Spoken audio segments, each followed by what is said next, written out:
रे कियो चौकी में दाब देले छतिया कियो चौकी में दाब देले छतिया रे कियो चौकी में दाब देले छतिया आई रहे घरवा भैया के यारवा आई रहे घरवा भैया के यारवा हम अंगना बिछावनी खटिया कियो चौकी में दाब देले छतिया रे कियो चौकी में दाब देले छतिया कियो चौकी में दाब देले छतिया रे कियो चौकी में दाब देले छतिया देले छतिया। आप सुन रहे हैं DJ DJ DJ DJ NK Neeraj को एनके नीरज को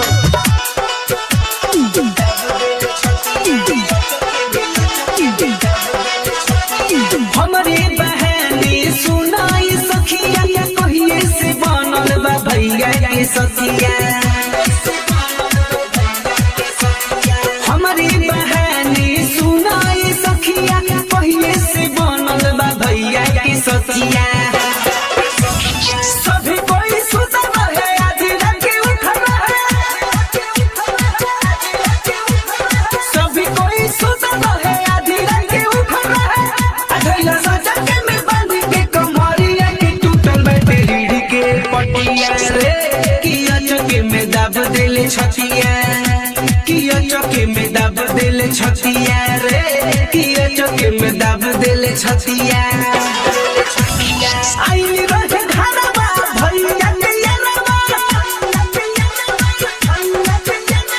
आई रहे घरवा भैया के यारवा हम अंगना बिछावनी खटिया किया चौकी में दाब देले छतिया रे किया चौकी में दाब देले छतिया किया चौकी में दाब देले छतिया रे किया चौकी में दाब देले छतिया दाब देले छतिया।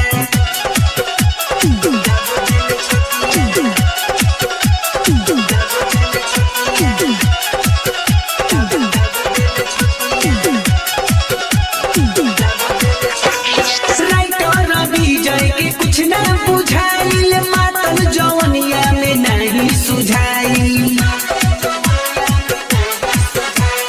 राइटर विजय के कुछ ना बुझाइल मातल जवनिया में नहीं सुझाइल ठीक नहीं भइल से आगे से बताइला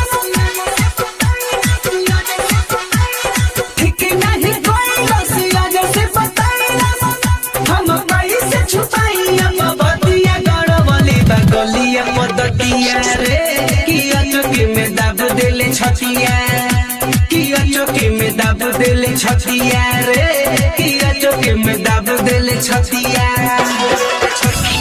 आई रहे घरवा भैया के यारवा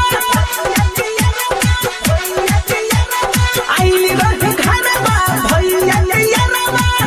हम अंगना बिछावनी खटिया किया चौकी में दाब देले छतिया रे किया चौकी में दाब देले छतिया किया चौकी में दाब देले छतिया रे किया चौकी में दाब देले छतिया दाब देले छतिया।